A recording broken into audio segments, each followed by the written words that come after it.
hoş gəlmisiniz qızlar.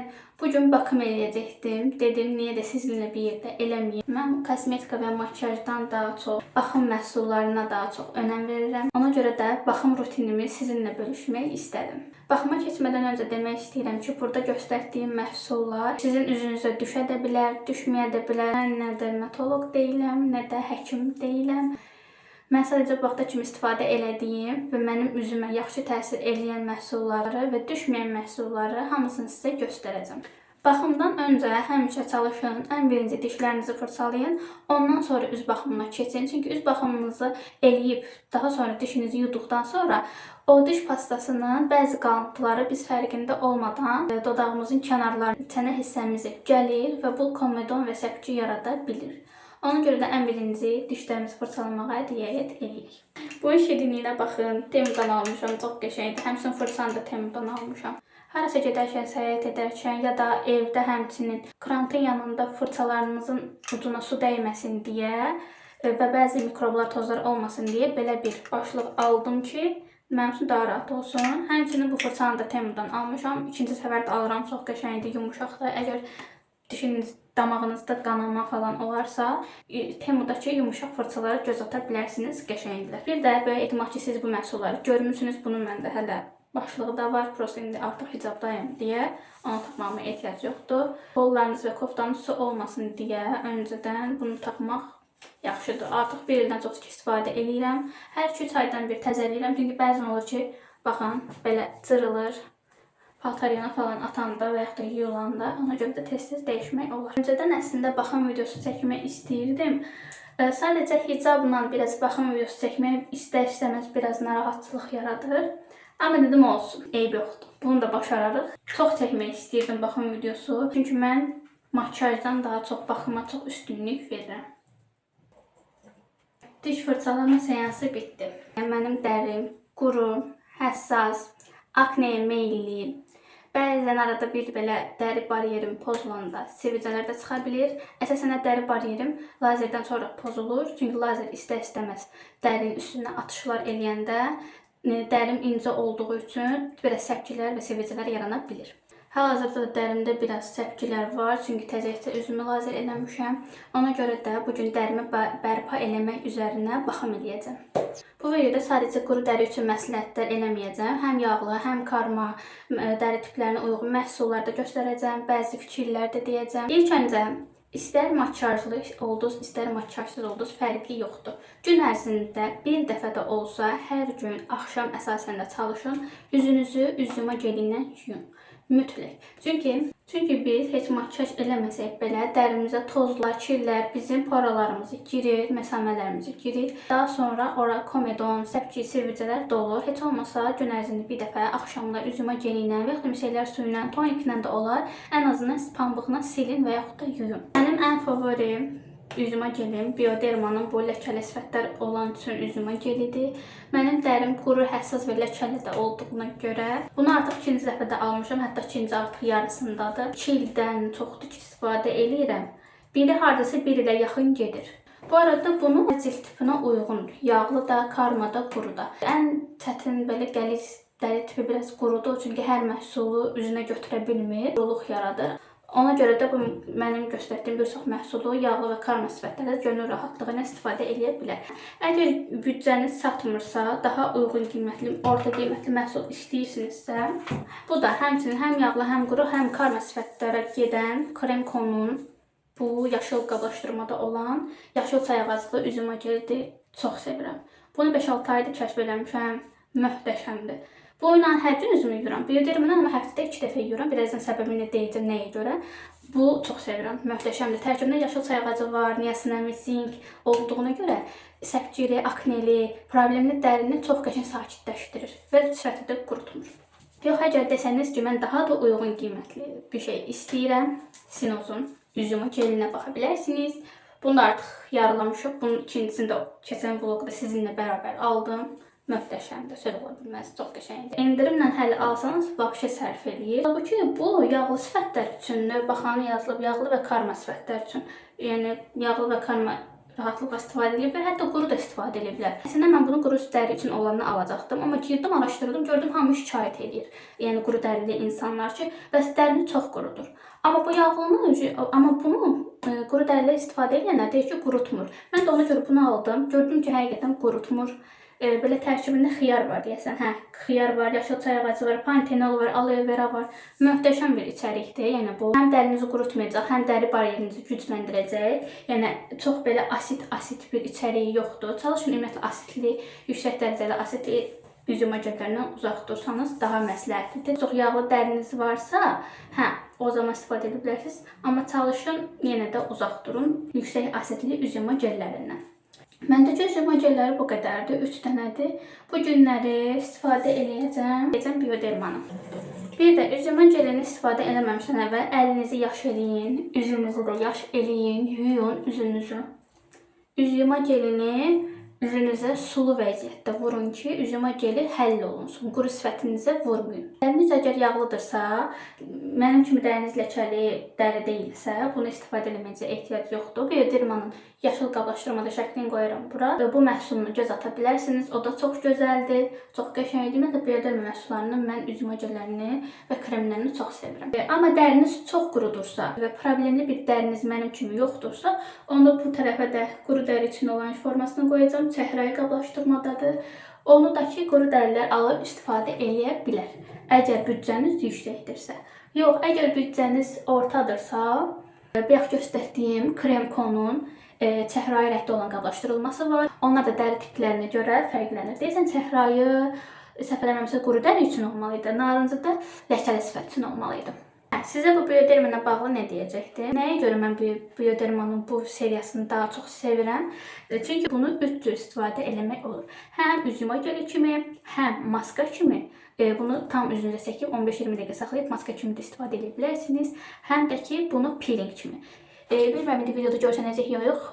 İçərisində belə xırda peeling dənəcikləri var. Həm belə poraları açır, içindəki kirləri götürür. Həm peeling eləyir, həm üzünüzdəki qalıntıları təmizləyir, üzüm ögəyidir. Həm də ki, maska kimi də istifadə eləmək olur. Üzərində də yazılıb. Deyirəm, istifadə eləmirəm. Əvvəl hər gün istifadə eləyirdim. Artıq Kremkoya keçəndən bunu həftədə 2 dəfə. Dərimdə çox belə qara nöqtələr, komedon silvicələr və ya səpkilər gördükcə dərimin daha belə tərtəmiz olmasını istəyirəmsə, Bioderma bu üzüm ögəyinə yuyuram. İndi üzümü yuyum, gəlirəm. Üzümü yudum. Bir də sizə qızlar bir şey deyəcəm. Bayaq yadımdan çıxdı. Üzüm ögəyini yuyarkən çalışın 2-3 dəqiqə üzünüzdə masaj eləyin, oxalayın ki, daha qəşəng dərindən əlinizi təmizləsin. Siz hər hansı bir ən yaxşı üzüm ögəyi ilə belə üzünüzü 30 saniyə, 20 saniyə üzünüzdə oxalayıb yursanız, məhsulun keyfiyyətini yaxşı görə bilməyəcəksiniz. Keçək ikinci mərhələyə, toniklər. Əlimdə hal-hazırda çox markanın tonikləri var. Bunların yarısını göstərəcəm. Yarısını da ki, yavaş-yavaş baxım videoları çəkdikcə hissə göstərəcəm. Əgər dəriniz mənim kimi qurudursa, çalışın salisilik və glikolik asid toniklərdən uzaq durun. Dərinizdə problem yoxdursa təbii ki də. Pantenol tərkibli, Pantenol, Centella bu tərkibli və yaxud da ki, düyü tərkibli toniklərə nəzər salsanız daha yaxşı olar. Mən Mişanın hyaluronik asidli və pantenollu tonikini almışdım ki, hər gün istifadə eləyim, dərimi nəmli saxlasın. Çünki glikolik və salisilik asidi hər gün istifadə eləmək olmaz. Amma əlimdə onlar da var təbii ki də. Məndə salisilik asid Kremkonunda yenə mən set halında almışdım. Çox gözəldir. Məndə 2 dənə olmalıdır. Deyəsən salisilik, amma daha çox bunu sevirəm. Bu daha az üzümü, necə deyim, həssaslaşdırır. Çünki glikolik və salisilik asidlər üzü həssaslaşdırır ona görə. Təzə salisilik asid tonikinə başlayırsınızsa, çalışın az faizli, 1%-dən başlayın. Bu da həmçinin 1%-lidir. Tərkibində həm niasinamid də var ləkələr üçün və yaşıl çay ağacı da var. Glikolik olaraq da məndə Zeporestin var. Artıq az qalıb bitir. Əlimdə başqa marka da var. Bu markanı nə yalan deyim, Zeporestin glikolini çox sevmədim. Əlimdə artıq 2 ildir var bu. Üzümdə bunu istifadə eləməyi çox sevmirəm. Amma ən sevdiyim glikolik asid budur. Daliel oxunur deyəsən, tam olaraq oxunuşunu bilmirəm. Bu çox qəşəngdir. Bunu sevirəm. Bunu da artıq başlanımdan biraz gedib. Bunu da 1-2-3 ay olaraq istifadə edirəm. Bir də mən çalışdığım qədər glikolik salisilik o qədər çox istifadə eləmirəm. Dərimin ehtiyacı olduğu sürəcə. Bu günləri bu Pantenol tərkiblisini istifadə edəcəm, çünki dəri bariyerim biraz zədələnib lazerdən ötürü. Gəlin o sırada bilməyənləriniz üçün glikolik və salisilin fərqlərini deyim. Tonik istifadə eləmədən öncə bir şey deyim sizə. Skin folding deyə bir terim var. Yazaram altdan, bura yazılışını tam xatırlamadım. Mən bunu əslində özüm kəşf eləmişdim, yəni, amma sonradan gördüm ki, belə bir şey varmış. Sadəcə çox az insan bunu bilir. Heç ətrafımda bilən görməmişəm. Bəlkə də Azərbaycanda daha az bilən insanlar var bunu. Daha çox quru dəri sifətlərə aiddir, amma karmada ola bilər. Elə insanlar var ki, toniklərdir, serumlardır və ya da kremlərdir üzlərinə yaxşı oturmur, qupquru sifətinə vurduğu üçün. Mən də öncələr bu problemi yaşayırdım. Baxırdım ki, krem vururam, görürəm üzümə oturmur, 2-3 saat keçir. Hələ də baxıram ki, yapış-yapış qalır, dərim onu özünə çəkə bilmir. Sonra özüm bir dəfə nəmli sifətimə, çox da nəmli yox, yarı nəmli sifətimə krem, tonikimi çəkdim. Gördüm, çox qəşəng oturdu sifətimə. Dərim, məsamələrim sırazı kremlə toniki özünə çəkdi. Buna skin folding deyirlər. Mən daha sonra araşdırdım, belə bir şey olduğunu tapdım. Da sizə demək istədim ki, yəni makyajdan öncə kreminiz daha yaxşı sifətinizə oturmağı istəyirsinizsə, üzümə gelindən sonra dəriniz quru qalmasın, tonik daha dərinizə yaxşı otursun istəyirsinizsə, dediyim bu metodu eləyə bilərsiniz. İlk öncə üzümü yudum, artıq sizinlə danışana qədər qurudum. Əlimə biraz su alıram. Üzümü də biraz belə nəmləndirirəm. Gözləyirəm biraz qurusun. Çox belə nəmli olmasın. Biraz 10-15 saniyə keçir dərimin. O vaxta kimi də gəlin sizə salisilik və glikolikin fərqlərini deyim. Glikolik nə üçündür? Dərinizdə qaralmalar, ləkələr, dərinizdəki poralar, məsamələr daha belə geniş, iri gözenəklidirsə, o zaman glikolik asidi həftədə 1, maksimum 2 dəfə istifadə eləməyiniz yetərlidir axşamlar. Çimdiyiniz gün isə nə glikolik, nə salisilik asid çalışın istifadə eləməyin. Baxın, sifətim biraz qurudu. Tonikləri istəsəniz əlinizlə, istəsəniz də pambıqla üzünüzə vura bilərsiniz. Mən belə nəmləndirici olan tonikləri daha çox əlimlə vurmağı daha çox sevirəm. Keçək salisilik asidə. Salisilik asid isə mən ən sevdiyim asidlərdən biridir. Glikolik çox yox, amma salisilik asidi çox sevirəm. Akneli, sivilcəli, səpgili, nə bilim komedonlu, qara nöqtəli dəriniz varsa, salisilik asid möhtəşəm bir içərikdir. Salisilik asidi də həmçinin həftədə 1 dəfə, 2 dəfə istifadə eləyin. Onu da həmçinin axşamlar istifadə eləyin. Görün sifətim necə gözəl parıldayır. Amma quru dərimə toniki vursaydım, belə yaxşı parlaqlıq verməyəcəkdim. Yüksək faizdə olan içərikləri, serum, tonikləri axşam istifadə eləyin. Səhərlə istifadə eləyib çölə çıxmayın. Yaxud da səhər günü istifadə edəcəksinizsə, yəni həmin günə evdə onu çölə çıxmayın. Çölə çıxmaq məcburiyyətinə qalsanız belə üzünüzə günəş kremi mütləq vurun. Çünki yüksək faizli asidlər günəşə məruz qaldıqda daha da sifətdə ləkələr yaradır. Çalışın dərinizin o an nəyə ehtiyacı varsa, onu verin dərinizə. Hər gün yüksək faizli asidləri istifadə etməyinizə ehtiyac yoxdur. Tonikimizi vurduq, keçək indi seruma. Bu səfər serum olaraq Zevivia markasının vitamin C serumunu istifadə eləyəcəm. Son vaxtlar vitamin C aşiq olmuşam, çox sevirəm. Əvvəllər nə yalan deyim, çox qorxurdum vitamin C-dən. Çünki daylı sifətimə ləkə salar deyə. Vitamin C-ni çox düzgün istifadə eləmək lazımdır. Vitamin C vurub çölə çıxmayın. Çıxsanız da ki, günəş kremi mütləq istifadə eləyin. Sonra serum olaraq niasinamid serumu, hyaluronik asid olsun, azelaic asid çox möhtəşəmdir. Əgər çox həssas dəriniz varsa, azelaic asid möhtəşəmdir. Yəni dəriniz ola bilər ki, niasinamidi götürə bilməsin. Ona görə azelaic asidi baxa bilərsiniz. Bu günləri amma bunu vurmaq istədim. C vitamini almaq istəyirsinizsə, gedib yəni elə-belə bir markalar çalışın almayın. Elə gedin, düzdür, çox bahadır. Zevivia markasına baxın. Buna indirimdən almışdım kağıdı ödəklə. Tez-tezdə indirim verir bu marka.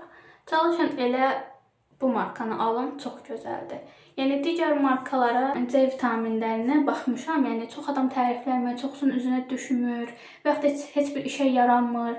Amma bu çox gözəl bir C vitaminidir. C vitamini serumudur. Yəni illərdir C vitamini istifadə eləməyən, sevməyən məni özünə aşiq elətdirdi. Çox qəşəngdir. Gəlin kremlərdən danışım sizə. Dəri bariyeriniz pozulubsa, dəriniz mənim kimi həssasdırsa, çalışın cildinizi yeniləyən, dərinizi bərpa eləyən kremlərə üstünlük verin. Normal standart nəmləndirici yox. Tərkibində sika, centella, pantenol belə içəriklər olsun. Mənim dərim çox həssas olduğuna görə bütün kremlərim demək olar ki, dəri bərpa edən kremlərdir. İlk öncə favorimdən başlayım.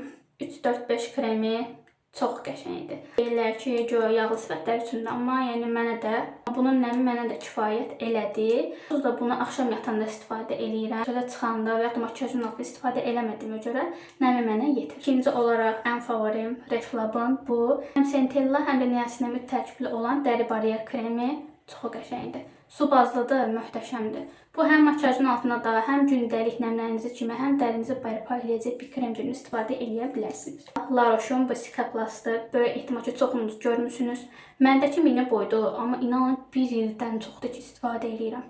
Çox bərəkətlidir. Bu boyda götürsəniz kifayətdir. Bir də bu kremləri çox insanlar sevmir. O da ki, yanlış istifadə edir ona görə. Bu kremi normal düzgün istifadə etsəniz çox gözəl bir kremdir. Bölgesel olaraq sadəcə həssas olduğunuz yerə vursanız kifayətdir. Vacibdir bunu bütün sifətinizə normal krem kimi istifadə eləyəsiniz. Çünki tərkibi biraz ağırdır. Bir də yeni aldığım, yeni kəşf etdiyim və çox da məmnun qaldığım kargo videomda da, bilmirəm indi bu videodan öncədimi, sonradımı göstərmişdim bunu. The Skin Edition markasının bariyer onarıcı bir kremidir. Çox gözəldir. Eyni siz nəyə oxşuyur? Bepanthen kremlər olur. Eyni onun kıvamındadır. Çox qəşəngdir. Yəni dəriyə vuranda o pantolon effektini verir. Bunu dərimə vuranda elə bilirəm ki, yəni dərim güvəndədir. Dərim həssaslaşmayacaq. Çox gözəl kremdir bu da. Buna da baxa bilərsiniz. Bunu nəyinə bir də daha çox sevdim? İçəriyi tərtəmiz. Yəni sizə hər büdcəyə uyğun, hər qiymətə uyğun məhsullar göstərirəm ki, sizin də bir bilginiz olsun. Mənim dərim ləkəli olduğu üçün Şevecin belə ləkə üçün kremini almışdım. Çox da məmnun deyiləm. İnşallah başqa bir dənə krem var. Şəklini qoyaram bura sizə. Onu almaq istəyirəm. Çox tərifləyirlər, çox yaxşıdır deyirlər. Məndə ümumiyyətlə ləkə üçün bir krem yoxdur, istifadə eləmirəm. Sadəcə budur məndə. Bir də serumlar istifadə eləyirəm. Bugün gələn Reşlabı vuraq. Çünki C vitamini istifadə eləmişəm. Yoğun bir krem istəmirəm. Daha incə bir krem istəyirəm. Çox gözəl kremdir, su kimidir. Yəni yapısı yoğun deyil. Yağlı sifətlər, karma sifətlər çox rahat formada istifadə edə bilər. Tam o cam cilt effektini verir. Makiyajın altına daha çox gözəl oturur. Kremi vurdum, bitirdim. Baxın, görün necə gözəl sifətim parladım. Sonra keçək gözaltı kreminə.